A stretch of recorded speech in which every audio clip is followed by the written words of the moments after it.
Bonsoir à tous et bienvenue au fil des pages. Eh bien, votre émission littéraire de retour après un moment de pause, hein.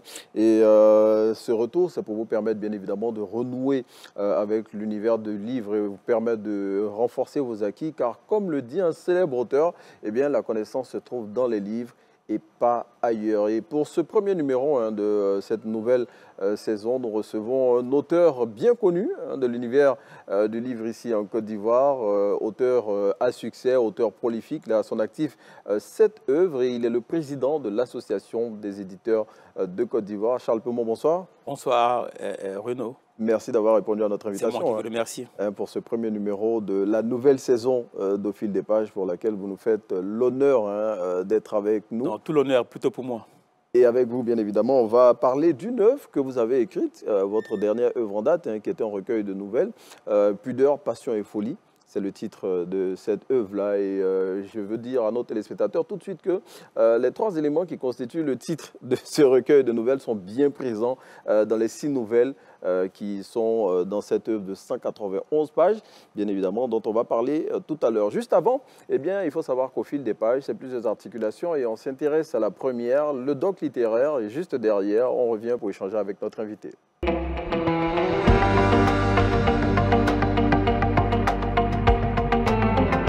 Je suis Arsène Kofi Kouadio, commissaire général du Festival international La Voix des enfants, en abrégé FIVE, également président de l'ONG Jeunesse et Droits des enfants. Il faut dire que le FIVE a été initié dans l'optique de pouvoir célébrer la journée mondiale de l'enfance. C'est que chaque 20 novembre, l'ONU organise la journée mondiale. Et il était important pour nous de permettre aux enfants de la Côte d'Ivoire de pouvoir participer à cette journée mondiale. Et pour nous, l'instrument idéal, c'était la création de ce festival pour leur permettre de se retrouver sur 2 jours en bénéficiant des différentes activités que offre le festival. Et en termes d'activités, il faut dire qu'on a des ateliers, on a des panels sur des thématiques qui concernent les enfants et leur bien-être social.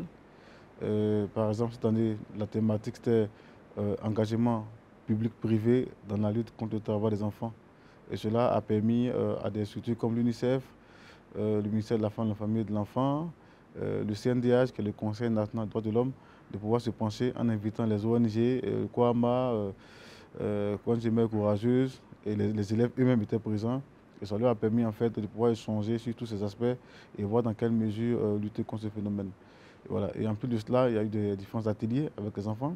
Des dessins, des peintures, de la robotique, des échanges avec des écrivains, a permis aussi également aux enfants de pouvoir pour la première fois découvrir des écrivains et leur parler de manière physique. Et voilà un peu l'ensemble des activités qui ont meublé les 2 jours du FIVE. Nous avons 5 concours au FIVE. Nous avons le concours de lecture, nous avons le concours de culture générale, le concours de dictée, le concours du slam et le concours de l'innovation enfantine. Alors, il faut dire que le concours de l'innovation, c'est un concours qui appelle la créativité de l'enfant dans divers domaines. Et cela a permis véritablement aux enfants de se retrouver en pleine compétition et pour pouvoir œuvrer notamment à la promotion de l'excellence auprès des enfants. Et comme vous le constatez, ça a eu de l'engouement parce que ça a permis aux enfants de faire montre de leur talent. Et cela pour leurs perspectives. Et je pense que ça a été vraiment très bien organisé. Et ça a été aussi un moment, je dirais, de convivialité, de voir ces enfants prester le slam et voir se faire applaudir par leurs amis. Et c'est ça, en fait, la journée mondiale de l'enfance. Et c'est ça, en fait, le FIVE.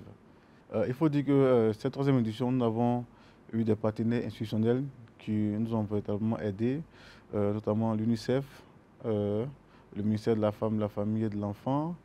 On a également eu les éléments français de Côte d'Ivoire et d'autres partenaires, notamment la Fondation Keynote of Africa, de la première dame Dominique Ouattara, qui nous a mis à notre disposition le Blobus. Et ce Blobus nous a permis de pouvoir faire des ateliers de dessin, des ateliers de lecture avec les enfants. Et cela a été vraiment une approche capitale. Et il y a d'autres partenaires également qui nous ont apporté leur soutien technique à la réalisation et à la réussite de cette activité, notamment AFSI, et je vais citer pas mal de structures. Alors, il faut dire que la difficulté que nous avons, c'est la question de savoir si le FIVE pourrait continuer. Est-ce que la 4e édition du FIVE pourrait avoir lieu. Pourquoi? Parce qu'on a véritablement besoin de soutien. Et c'est vrai que ces cité nous apportent déjà un soutien. Mais malheureusement, le FIVE, c'est vraiment un budget quand même assez énorme parce que ça a des enfants. La sécurité, il y a la nourriture, il y a les ateliers qu'il faut financer, il y a même les médias, et donc il y a même la logistique. Et il faut dire que c'est vraiment difficile et on ne pourra pas véritablement continuer le FIVE si on n'a pas de soutien véritable, si on n'a pas surtout de subventions. Et il faut bien qu'on ait des subventions des collectivités, notamment les mairies, qui pourraient également nous inclure dans leur budget, également aussi les différents ministères qui peuvent nous inclure dans leur budget, et même les entreprises, des sponsors qui peuvent également nous épauler. Et même au-delà, même des entreprises de sponsors, il y a des personnalités ou des personnes qui souhaiteraient également aussi apporter leur soutien au FIVE. Je pense que ce sera une opportunité pour ces personnes et pour nous aussi de pouvoir travailler ensemble. Et donc, le FIVE a besoin véritablement de personnes, ressources, voilà, prêtes véritablement à apporter un appui financier et même technique pour nous permettre véritablement de pouvoir continuer. Si cela n'est pas le cas, ce sera difficile pour nous, même si on a la volonté de pouvoir continuer de faire la 4e édition. Quand vous regardez les images, vous regardez un peu l'engouement.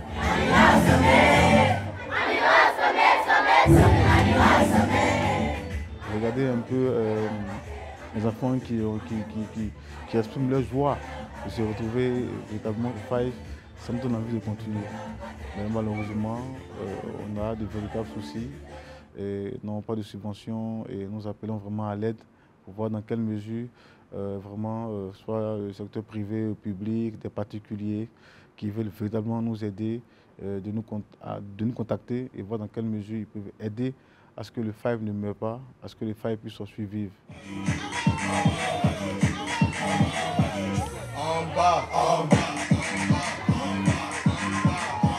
J'aimerais remercier le commissariat général du FIVE et une équipe de jeunes avec qui je travaille, mais qui, au four au moulin, travaillent à ce que ce festival soit positionné. Et je voudrais vraiment leur rendre hommage, leur dire merci d'œuvrer davantage pour positionner le FIVE.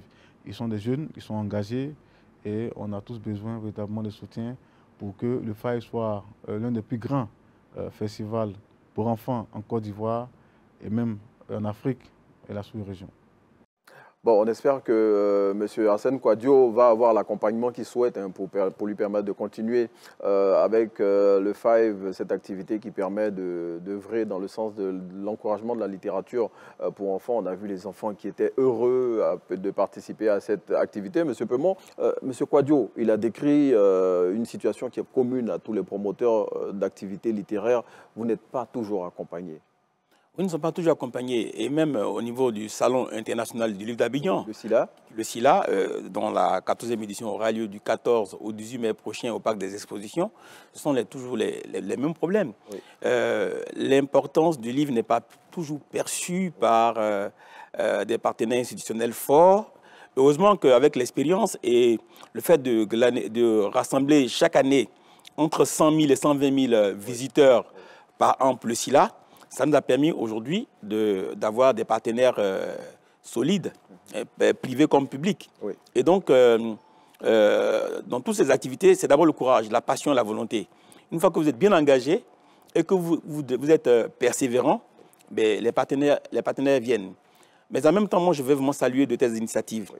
C'est-à-dire qu'il y a le SILA, c'est vrai, et le SILA, c'est plus de 70% de la clientèle, enfin des visiteurs, ce sont des enfants, des adolescents et des jeunes. Cela dénote que l'avenir est promoteur, parce que si vous mettez les livres en contact avec les enfants, avec les adolescents, vous êtes en train de garantir une nouvelle génération de citoyens bien formés, parce que le véritable savoir se trouve dans le livre. Et donc ces initiatives, comme d'ailleurs le SALEA aussi, qui est le salon du livre pour enfants et adolescents, comme le salon du livre de Cocody, etc., ce sont des initiatives à encourager. Vous nous plongez dans 6 histoires passionnantes qui mettent en scène 6 personnes qui ont 6 défis à relever. Pourquoi toute cette mise en scène autour du chiffre 6, Charles Peumont? Vous savez, souvent, lorsque le génie littéraire se déploie, on n'est pas au contrôle. On n'est pas au contrôle, on n'est même pas au contrôle de notre cerveau.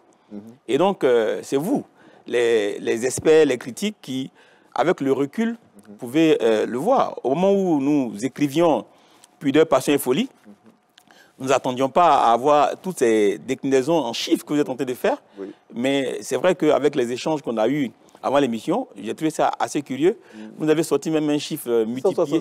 666, qui est le chiffre de la bête. 6 individus qui vivent 6 situations, oui. Qui leur font relever 6 défis. Oui, oui, parce que dans toute chose, vous savez, le naturel, c'est ce qui vient du diable. Le spontané, c'est ce qui vient du diable. Le raisonnable, c'est ce qui vient de Dieu. Oui. Mais vous savez que toutes ces histoires ont quand même un fil conducteur, oui. Des relations charnelles. Et donc, il est clair que, bon, on peut peut-être y trouver un peu du diable, donc du plaisir, du désir et de la passion. Et donc, 6 individus, 6 histoires qui ont 6 objectifs. Sérieusement, moi, je ne l'avais pas calculé. Hein. Je ne l'avais pas calculé, mais si cela ressort, je demande aux psychanalystes de m'inviter dans leur divan. Ils vont mieux m'étudier parce que moi-même, j'ai besoin peut-être d'apprendre des choses sur mon propre livre. Bon, en attendant qu'un psychanalyste s'y mette, on va s'intéresser déjà aux 6 nouvelles oui. Qui constituent cette belle œuvre, hein, ce recueil de nouvelles de 191 pages, je le rappelle, hein, qui est sorti aux éditions L'Encre Bleue, dont notre invité est le directeur général. Les 6 nouvelles, ce sont Raïssa n'a pas cédé, L'âge du cœur, Le regard de Béatrice, Cœur d'Aticho, L'inconnu de la colline d'Atiéguacro, Kobaville, oui. dont vous êtes originaire. Hein. Oui, en fait, Kobaville n'est pas sur Atiéguacro, mais comme il y a 3 ou 4 Atiéguacro, oui. Nous, les Kobavillois, nous mettons toujours Atiéguacro-Kobaville pour montrer que l'Atiéguacro authentique, c'est nous. Voilà. Sinon, je crois qu'il y a 3 ou 4 autres villages oui. qui s'appellent Atiéguacro en Côte d'Ivoire. Mais le Atiéguacro le plus connu, évidemment, c'est le village de Charles Pément, oui. Oui, et puis la dernière nouvelle hein, de ce recueil de nouvelles, c'est Une femme peut être enceinte d'un homme et en aimer un autre. Bon, oui. Vraiment, en parlant des défis tout à l'heure, c'est vraiment un véritable défi. Hein. Mais parmi ces nouvelles, Charles Pément, celle qui m'a le plus parlé, c'est Raïssa n'a pas cédé. Voilà, une nouvelle qui met en scène justement les violences faites aux femmes et particulièrement, c'est une affaire d'inceste entre un homme et sa belle-fille, donc la fille de son épouse. Bon, on ne parlera pas peut-être d'inceste puisqu'elle n'est pas la fille biologique, elle n'est pas sa fille mais disons que la thématique ce sont les abus sexuels sur mineurs dans le cercle familial. Oui. Cela, dans le cas de Raïssa, vient du beau-père, parce qu'il a d'abord mis Raïssa en confiance. Oui. En se comportant avec elle comme un véritable père. Un véritable père, et cette confiance, après, il en a abusé. Oui. Et c'est pour ça que beaucoup de gens disent que lorsque vous avez eu un enfant avec un homme oui. et que vous êtes séparés, il est mieux de garder le contact avec le père biologique. Oui. Parce que certaines femmes pensent qu'elles vont faire du mal à l'homme en torpillant ce monsieur oui. auprès de l'enfant. Mais en torpillant le monsieur auprès de l'enfant, oui. vous êtes en train de le déséquilibrer de manière sur le plan affectif. Oui. Et donc, c'est ce manque-là qui a fait que Raïssa, qui retrouve en son beau-père le père qu'elle a perdu, le père qui les a abandonnés. Hein, non, en fait, il ne les a pas abandonnés. Ça, c'est la version que la mère a donnée. Oui. Bon, on est dans une nouvelle, on ne peut pas donner tous les détails. Oui. Parce que la différence entre la nouvelle et le roman, c'est que dans un roman, on peut donner plus de détails. Oui. Et donc, le père ne les a pas abandonnés, mais comme la rupture n'a pas été au goût de la mère, elle a essayé de présenter le père comme un monstre. Oui. Et c'est ce qu'elle a dit à sa fille. Du coup, la petite, elle grandit en ayant une idée diabolique du père. Oui. Et donc, du coup, elle se réfugie dans l'amour que le beau-père lui donne. Or, le beau-père, lui, ce qu'il fait, il voit en la petite une espèce de semence qu'il va faire croître oui. et après en consommer le fruit. Et quand Raïssa, elle a autour de, je crois, 15 ans, oui. Lui, non, 17 ans plus tôt, oui. Voilà, et il commence, et il va jusqu'à dire que lui, il fantasme sur la petite depuis qu'elle est puberte, et que même, plus grave, vous avez lu dans le livre, oui, voilà, pour pouvoir avoir du plaisir avec sa femme, il pense à Raïssa, il finit par abuser d'elle. Il finit par abuser d'elle, et du coup, il fait ce qu'on pourrait qualifier de perversion de la jeunesse. Oui. Parce qu'après ce moment-là, Raïssa devient une autre personne et devient insatiable du sexe. Oui. Et c'est elle maintenant qui va aller combler cela avec d'autres hommes. Et donc, je pense que la destruction est venue à plusieurs niveaux. Oui. La première destruction, c'est le fait que le père et la mère biologique ne soient pas restés ensemble. La seconde destruction vient du fait que la mère voulant faire du mal au père, torpille le père devant la fille. Et la troisième décision vient du fait que l'homme, le mari, enfin donc le beau-père, celui en qui elle place toute sa confiance, en abuse. Dès cet instant, l'adolescente, elle est totalement détruite et elle se livre à elle-même. Et pour connaître le fin mot de cette nouvelle-là, il faut se procurer cette œuvre. Hein. Pudeur, passion et folie de Charles Peumont, on l'a dit. Hein. 6 personnes qui sont confrontées à 6 défis et qui passent par des situations, mais vraiment qu'il faut pouvoir lire pour comprendre. Et puis, il y a L'âge du cœur. L'âge du cœur qui est une nouvelle qui parle d'une histoire d'amour qu'on vit dans l'enfance. On est tous passés par là sans savoir véritablement que c'était des histoires d'amour qu'on vivait. Hein. Oui, parce que chaque fois que le cœur se met à battre, oui. Bon, aujourd'hui on parle peut-être mariage pour tous, on ne va pas y entrer, mais chaque fois qu'un cœur se met à battre entre quelqu'un d'un sexe et quelqu'un d'un autre sexe, oui. C'est déjà de l'amour. Oui.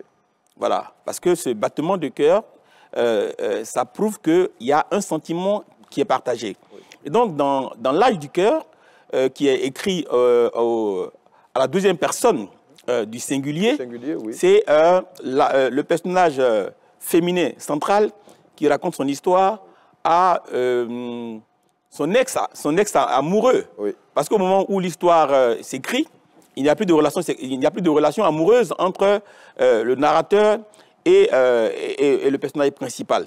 Mais ils ont essayé de retracer ce que chacun a vécu, mais en mettant en avant les sentiments des femmes. Parce que souvent, nous estimons que les hommes sont plus sur les questions extérieures, oui. C'est-à-dire le corps, et les femmes sont plus sur les questions intérieures, c'est-à-dire les sentiments. Oui. Et donc, l'auteur a estimé que raconter l'histoire de Kenza était plus intéressant, mais évidemment, il y a des intersections, parce qu'après, on retrouve sa propre histoire dans l'histoire qu'elle raconte. C'est-à-dire à quel moment elle devient amoureuse de lui, et lui devient amoureux, et donc il essaie de se situer sur l'échelle pour savoir à quelle position il vient. Oui. Parce que les femmes, c'est vrai qu'elles aiment une personne, oui. Mais elles sont capables d'aimer une autre personne si le premier amour a échoué. Et justement, bon, on retrouve ce que vous venez de dire, dans une femme peut être enceinte d'un homme et en aimer un autre. Voilà, oui. Une autre histoire qui m'a un peu bouleversé quand même, oui. Parce qu'elle met en avant, je ne sais pas, une sorte d'infidélité, mais qui est assumée par une femme qui est enceinte d'un homme, ouais. Et qui en aime un autre, mais à la folie pratiquement.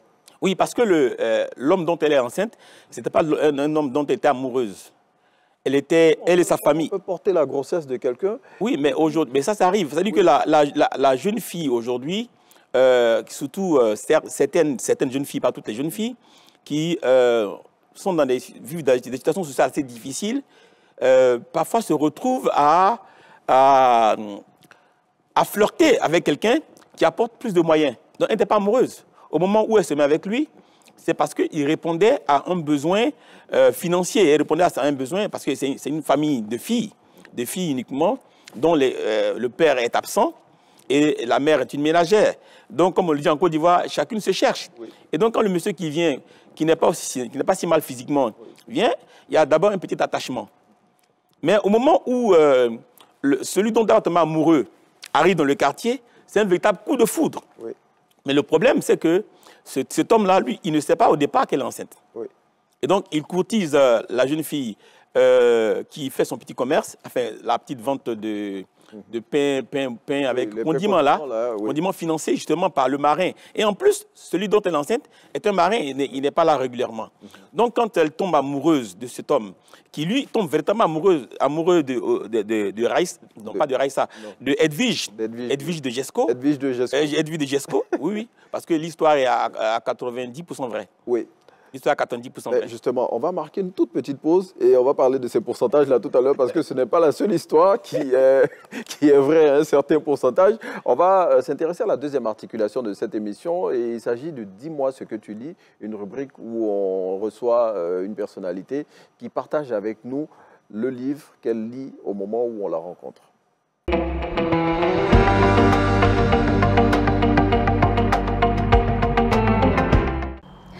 Bonjour monsieur. Bonjour. Présentez-vous à nos chers téléspectateurs, s'il vous plaît.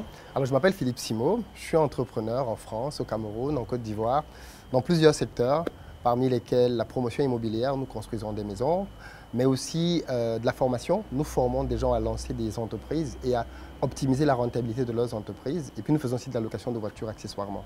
Alors, quel est ce livre que vous avez lu récemment ou qui a laissé une impression durable sur vous? Alors c'est une question difficile parce que moi je lis pas mal quand même et beaucoup de livres m'ont influencé.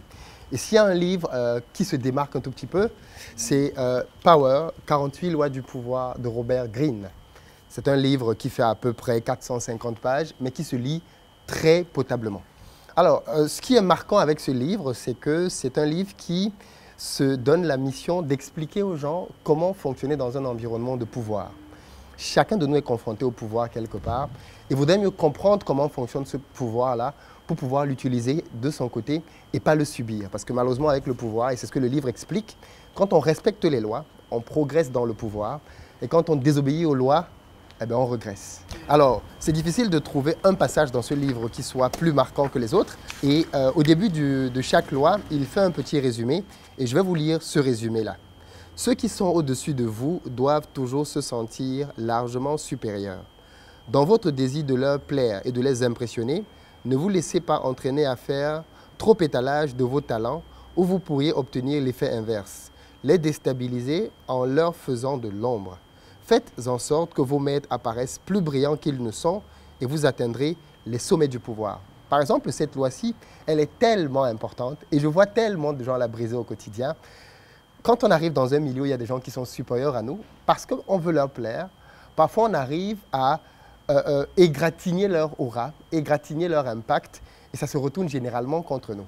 Et ce qu'il explique dans cette première loi, justement, c'est que quand tu travailles quelque part, quand tu es entouré de gens qui sont plus grands que toi, tu dois mettre ton intelligence à leur service et à leur profit, pas au tien. Dites-nous un peu comment la lecture en général a-t-elle enrichi votre perspective ou influencé votre manière de voir le monde? Alors la lecture m'a énormément enrichi à plusieurs niveaux. Moi je suis quelqu'un de très curieux, je lis sur à peu près tout. Je lis sur les couples, je lis sur l'éducation des enfants, je lis sur le business, je suis entrepreneur moi-même, je lis sur à peu près tous les sujets. Et les livres ont ceci de particulier qu'ils nous permettent de nous connecter avec des gens qu'on n'aura jamais l'occasion de rencontrer dans la vie. Des gens qui ont vécu parfois il y a 100 ans, 200 ans et qui ont laissé leur savoir quelque part. Et aller prendre le temps de lire, c'est de l'apprentissage. J'aime souvent dire que le livre, c'est le meilleur moyen de se former moins cher. Ça demande du temps, ça demande de choisir les bons livres, mais quand on tombe sur un bon livre, on gagne des années. Le livre fait voyager, le livre vous permet de vous projeter, d'apprendre de l'expérience des autres et bien évidemment surtout de le pratiquer vous-même. En tant qu'entrepreneur, beaucoup des résultats que j'ai pu obtenir viennent de livres que j'ai lus et dans lesquels j'ai appris des notions pratiques comme celles que je viens simplement d'énoncer. Quels conseils ou recommandations donneriez-vous à nos chers téléspectateurs qui veulent découvrir aussi ce bouquin? Alors en conseil, je dirais aux gens de prendre le temps de lire. Et je sais que quand on voit un bouquin qui fait 450 pages, on se dit mais non, c'est énorme. Non, pas du tout. Lisez 5 pages, lisez 3 pages, lisez même 1 page par jour. Le plus important avec la lecture, c'est de faire 2 choses. La première chose, c'est d'être régulier. Peu importe le temps, prenez même 15 minutes par jour pour lire. La deuxième chose, choisissez des livres qui vous plaisent. Ça, c'est très important. Le problème que beaucoup de gens rencontrent avec la lecture, c'est qu'ils se forcent à lire des choses qui ne leur plaisent pas. Et donc, forcément, ils vont abandonner. Mais si vous prenez un livre qui vous parle, un livre dans un sujet qui est important pour vous, qui est bien écrit, vous allez avoir envie de lire. Parce que le livre, c'est un peu comme les films, c'est un peu comme le cinéma, comme le théâtre. C'est une manière de raconter des histoires. Et donc, si vous tombez sur une histoire qui vous parle, vous allez commencer à prendre goût. Et donc, en lisant une page qui va vous plaire, vous voudrez lire la deuxième, la troisième. Et l'appétit venant en mangeant, vous allez vous retrouver à lire 50 pages, 100 pages par jour au bout de quelques mois.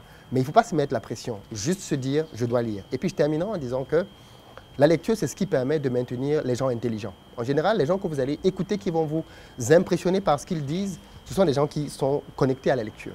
La lecture, c'est le moyen de garder son cerveau en éveil.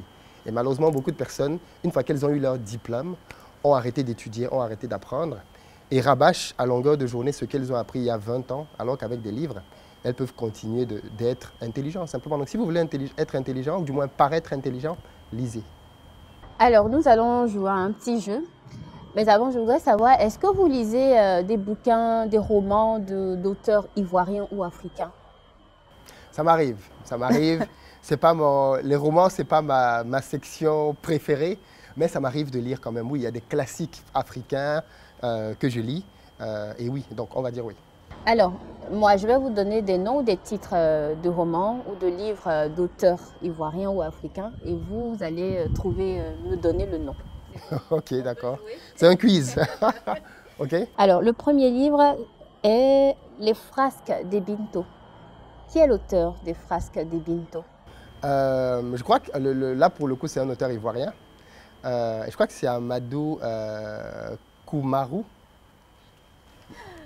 Non, c'est l'autre Amadou. Koné alors. Je confonds toujours les deux en fait. Oui, c'est Amadou Koné plutôt. C'est un livre qui a été étudié d'ailleurs, je pense, à l'école, qui raconte une histoire très intéressante au fond. C'est celle d'un jeune homme qui a enceinté, on va dire ça comme ça, une jeune fille pendant qu'il était encore sur les bancs. Et ceci s'est terminé de manière assez spéciale pour lui. Et je pense que ce qu'on apprend dans ce livre-là, c'est le fait que parfois, un moment de plaisir peut bousiller toute une vie. Et je pense que c'est super important pour les jeunes d'en prendre conscience, notamment dans notre jeunesse actuelle, qui a tendance à penser qu'on peut faire toutes les erreurs et avoir une seconde chance. Il y a des erreurs qui, quand tu les fais une fois, tu n'as pas de seconde chance. Et ce qui est bien avec ce livre, c'est qu'il met ça en avant. Alors, le deuxième titre, c'est Une vie de crabe. Une vie de crabe. Alors, pas du tout. Aucune idée. Une vie de crabe. L'auteur est Suzanne Tanella Boni, okay, qui est une écrivaine et philosophe ivoirienne. Okay, elle a 69 ans. Ok, très bien, je ne connais pas. Alors, le troisième titre, c'est Les soleils des indépendances. Mais du coup, là, c'est pour le coup l'autre Amadou. Donc, on m'a dit que vous avez proposé que des auteurs ivoiriens. Au final, il me semble que ça parle de... Si, voilà, au moment des indépendances, l'un des gros soucis qu'on a eu, c'est la balkanisation du continent africain. C'est-à-dire qu'à Berlin, les gens ont décidé de saucissonner l'Afrique et de diviser les pays comme ils voulaient. Et donc, le livre raconte justement l'impact de ça dans la vie d'un commerçant qui, du jour au lendemain, s'est retrouvé d'un côté de la frontière alors que sa famille était restée de l'autre côté de la frontière. Et le livre vous raconte un peu son périple, comment il a fait pour essayer de s'en sortir, le jour où il va revenir de l'autre côté de la frontière. Bref, c'est le périple finalement comme beaucoup d'auteurs de cette période-là, qui essayaient de raconter l'indépendance sous un angle ou sous un autre. Et c'était l'angle que cet Amadou-là avait choisi. Merci à vous, Philippe Simot. Merci à vous. Notre entrevue touche à sa fin. Je terminerai par cette phrase tirée du roman Climbier de Bernard Dadier. Les rivières ont les bords les plus hospitaliers du monde. Leurs berges écoutent les rêves des hommes. À bientôt. Allez, merci à Marie-Ange, j'aime bien m'épouse Raoul pour cette rubrique et ces échanges assez intéressants avec son invité. Qu'est-ce que Charles Peumont lit en ce moment? En ce moment, c'est une relecture en fait de Le Fils de la femme mâle, une œuvre magnifique écrite alors qu'il était étudiant de Maurice Bandaman, ancien ministre de la Culture francophone en Côte d'Ivoire, actuel ambassadeur de la République de Côte d'Ivoire en France, et tenez-vous bien, nouvellement élu académicien à l'ASCAD, dans le fauteuil très très précieux et prestigieux de Bernard Dadier. Donc Le Fils de la femme mâle, c'est un livre qu'il a écrit en fait en honneur de sa mère, que j'ai eu la grâce de connaître, voilà, qui était une brave dame.